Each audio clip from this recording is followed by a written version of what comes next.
사주와 관상이라고 하는 것은 균형과 조화를 이루어야지 말 그대로 내가 원하는 그런 삶을 살 수가 있어요. 그래서 사주는 선천적인 기운이고 관상이라고 하는 거는 후천적인 기운이에요. 그래서 선천적으로 내가 타고난다라고 하는 거는 사람들이 흙수저로 태어났느냐 금수저로 태어났느냐 이거는 의미가 없어요. 사실 태어난 것 자체가 의미가 있다라는 거죠. 그래서 사주라고 하는 것은 어떻게 봐야지 되냐면 내가 태어남으로 해서 그 축복을 받은 거예요. 그러면 이제 그 사주는 선천적인 기운이니까 내가 단지 그 선천적인 기운에 의해서 태어나서 누구에게나 다 공평하게 땅이라는 것을 제공을 해요. 그러면 이제 땅이라는 것을 제공을 하는데 어떤 사람은 기운이 크다 그러면 자기가 이제 그 땅을 이렇게 줄로 긋죠. 줄로 쭉 긋는데,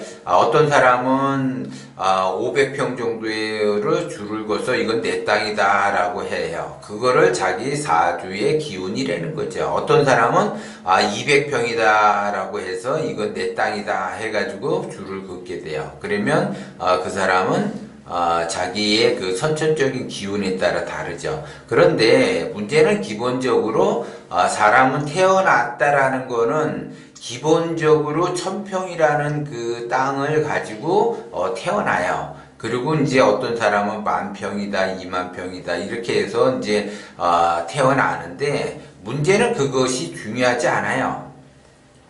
내가 500평이라는 땅을 가지고 태어나든 1000평이라는 땅을 가지고 태어나든 내가 10,000평이라는 땅을 그 줄을 긋든 그거는 관계가 없어요. 거기 그 땅 위에다가 내가 집을 짓는데 그것이 몇 평짜리 집을 지을 거냐가 관건이라는 거죠. 그 관상은 그 땅의 선천적인 그 타고난 사주에 따라서 그 땅의 넓이가 달라지지만 그 땅 위에다가 집을 짓는 거는 관상의 그 역할이라는 거죠. 그래서 내가 어떤 사람은 500평이라는 땅을 자기가 사주로 태어났는데 그 땅 위에다가 1평짜리 집을 져요.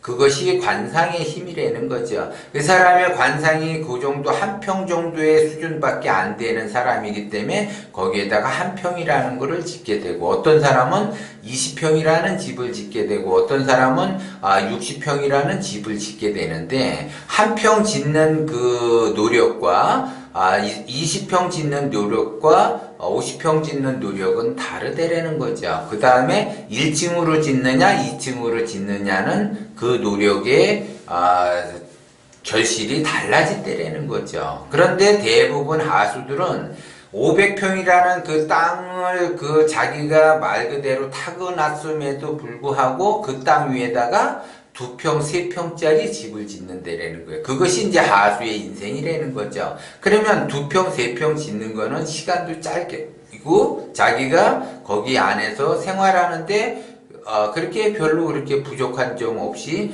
그냥 생활을 해요. 그러다 보는데 자기가 이제 생활을 하다 보니까 옆에 보니까는 말 그대로 500평에다가 100평짜리 집을 그림 같은 집을 짓고 거기에다 정원도 깎아놓고 멋있는 나무도 심어놓고 잔디도 쫙 깔아놓고 막 이렇게 하니까는 보기가 굉장히 좋으니까 나도 그러면 저렇게 해야지 되겠다라고 이제 보기 시작을 해요. 그러면 나는 2평짜리 집을 짓는 그러한 형국으로 해놨는데, 나도 100평짜리 집을 이렇게 져가지고 그림 같은 집을 짓고 정원을 가꿔야지 되겠다라고 이제 하죠. 그러면 내가 100평짜리 집을 짓겠다라고 하는 거는 그 2평짜리 집을 허물어야만이 그 위에다가 100평짜리 집을 질 수가 있어요. 그런데 자기 자신은 그 집을 2평짜리는 허물지 않고 100평짜리 질 설계도만 짜는 거죠. 결국 생각만 하는 거예요. 계속 하루, 이틀, 1년, 2년 생각만 하다가 결국 시작도 못하고 계속 2평짜리에서 사는 형국으로 가는 거죠. 그러면 그 2평짜리 집을 왜 이 사람은 허물지를 못하는가? 자기의 고정관념, 자기의 틀, 이런 것들이 거기에 다 고스란히 있기 때문에 그거를 허물지를 못한다는 거죠. 그걸 허물어야만이 100평짜리 집을 짓고 잔디도 깔고 정원수도 심고 해서 말 그대로 그림 같은 집을 질 수가 있는데 그걸 못한다는 거죠. 그런데 또 어떤 사람은 말 그대로 자기가 500평에 2평짜리 집을 졌는데 옆에 그림 같은 집을 보고서 나도 그럼 저걸 저렇게 져야지 되겠다 해서 그 자기 집을 허물고 100평짜리 집을 짓고 정원도 이게 잔디도 깔아놓고 멋있는 소나무도 심어놓고 과일실수도 심어놓고 해서 정원을 멋있게 이렇게 꾸며놨어요. 그런데 문제는 이제 여기서부터 시작이 되는 거죠. 그림 같은 집을 짓는 거를 보고 나도 저렇게 하고 싶다고 해서 내가 여기까지는 왔는데 그 사람은 계속 그림 같은 집을 짓는 사람은 그거를 즐기면서 하는 사람이고 이 사람은 그 사람을 따라 했기 때문에 그 사람이 어떻게 하느냐에 따라서 이 사람은 계속 그 사람을 보고 따라 하죠. 따라 하는데 따라 하다 보니까 너무 힘든 거예요. 매일 일주일에 여름이면은 4일에 한 번씩 잔디풀도 깎아줘야지, 가지치기도 해줘야지, 비료도 심어줘야지, 농사도 줘야지, 잡풀도 뽑아줘야지. 이게 일이 너무 많은 거야. 또 100평이라는 그 집을 구석구석 청소도 해야지, 또 수리도 해야지, 뭣도 해야지. 이게 굉장히 힘든 거야, 이게. 말 그대로 이 사람은 밤잠도 못 자면서 그러한 생활을 계속 반복적으로 하다 보니까 지쳐서 이제 그 다음부터는 포기를 하는 거죠. 관리가 안 되기 시작을 해요. 그래서 과실수는 죽게 되고 잡풀은 무성하게 자라서 깎지도 못하게 되고 집은 100평짜리 집은 져놨는데 청소가 안 돼가고 여기저기 곰팡이가 쓸게 되고 또 수리할 곳이 많아지게 되고 이렇게 돼서 결국 그 집에서 못 살고 다시 2평짜리 집에서 살게 된다는 거죠. 그러면 그거는 왜 그러느냐? 2평짜리에서 살고 있는 그 집에 자기의 그 습관이 거기에 젖어 있는데 그 습관을 100평 집의 습관에 맞게끔 자기가 고치려고 노력을 해야지 되는데 욕심만 많아가지고 그거는 따라 했지만 자기의 욕심은 내려놓지 못하고 자기의 습관을 바꿔놓지 못하고 옛날 습관 그대로 그냥 쉽게 살려고만 하다 보니까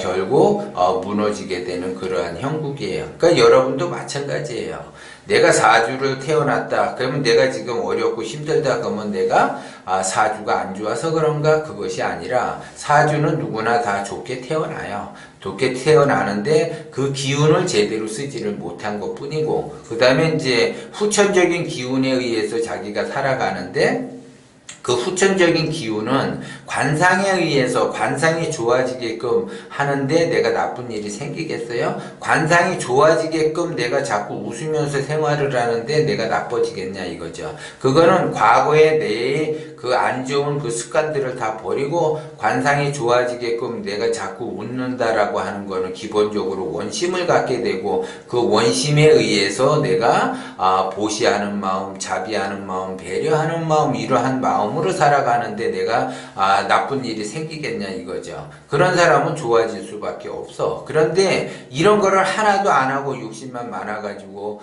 보시도 안 하고 자비도 하지 않고 배려하는 마음도 없으면서 넓은 집에만 산다. 그리고 청소도 안 하고 정원 관리도 안 하면서 넓은 집에서만 살고 싶어 한다. 그게 바로 욕심이라는 거죠. 그러면 그 욕심을 가진 사람이 자기의 인생을 제대로 케어하면서 잘 살 수 있는가? 절대 살 수가 없다라는 거죠. 그래서 항상 내가 관상이 안 좋다. 내가 선천적으로 태어나기를 관상이 안 좋게 태어났다. 그러면 나는 그렇게 살아야지 되는가? 그것이 아니라 관상이 좋아지게끔 하는 것이 더 중요하다. 관상이 좋아지게끔 한다라는 건 기본적으로 내가 웃으면서 생활을 한다. 그럼 웃는다라는 거는 기본적으로 원심을 가지고 보시하는 마음, 자비스러운 마음, 배려하는 마음으로 살아가겠다. 나의 중심으로서 살아가는 것이 아니라 자연과 더불어 타인과 더불어 어울리면서 조화를 이루면서 내가 살아가겠다. 그러면 내가 하는 일마다 잘 될 수밖에 없다라는 거죠.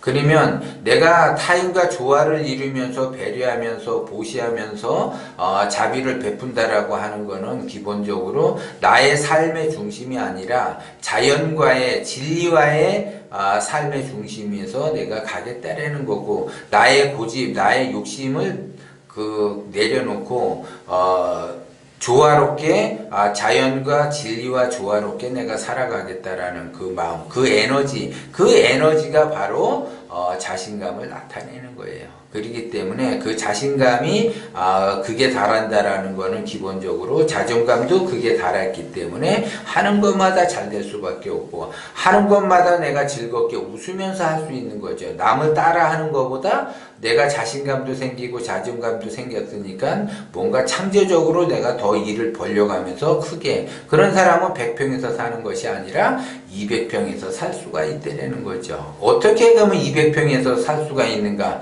그러면 2평에서 사는 사람들이 자포자기하면서 이제 인생 100평을 포기를 했기 때문에 욕심만 가득하고 그 2평에서 살아가기 때문에 그 2평에 살아가는 그 하수들을 내가 고용을 해서 당신은 요만큼 정원만 가꾸면 내가 일정하게 지불을 하겠다. 그 다음에 당신은 잔디를 요만큼 깎으면 일정하게 대가를 지불을 하겠다. 당신은 1층을 청소하면은 대가를 지불하겠다. 이렇게 해서 점점 늘려가는 그러한 형국이라는 거죠. 그래서 내가 자비를 베푼다라고 하는 거는 다 타인과 공존하는 거기 때문에 나의 이득만 챙기는 것이 아니라 타인의 이득도 챙겨줄 줄 안다. 그러면 타인의 이득도 챙겨줄 줄 안다라고 하는 거는 그 사람들을 고용을 해서 편안하게 일을 할 수 있도록 일자리를 제공을 하는 거죠.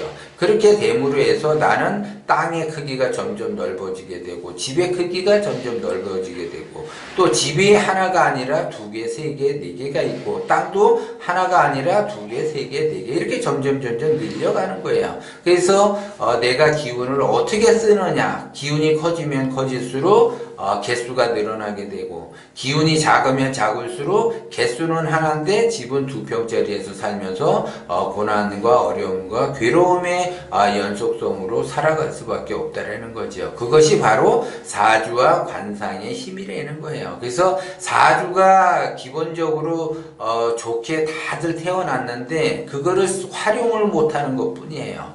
그 활용을 할 줄 알아야지 되는데 활용을 못하기 때문에 나는 사주가 안 좋게 태어났는가 보다라고 생각을 할 수 있지만 그렇지 않다라는 거죠. 다 자기 욕심에 책임지지 않는 행동을 하려다 보니까 더 힘들어진 그 삶을 살아갈 수밖에 없다라는 것 또한 여러분들이 명심을 하고, 사람은 누구나 다 사주나 관상은 좋게 태어났는데 자기 이기심, 자기의 욕심에 의해서 안 좋은 방향으로 간다라는 것 또한 여러분들이 명심을 하셔야지 돼요.